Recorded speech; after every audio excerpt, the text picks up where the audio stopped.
Back to school season means it's time for a kids declutter.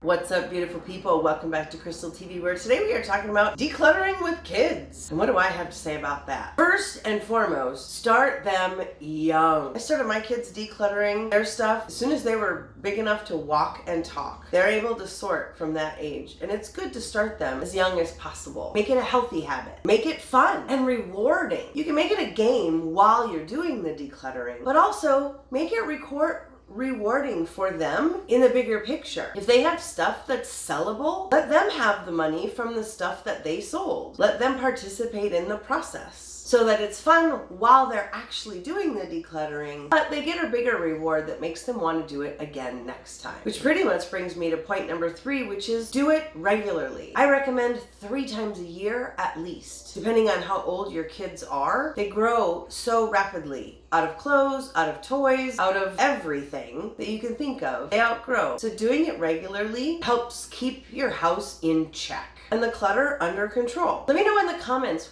what is the biggest thing you struggle with when it comes to decluttering with kids? While you're down there, be sure to hit that subscribe button so you don't miss a single video, and I will see you in the next one. And share this with a friend, any friend you know that has kids. Bye.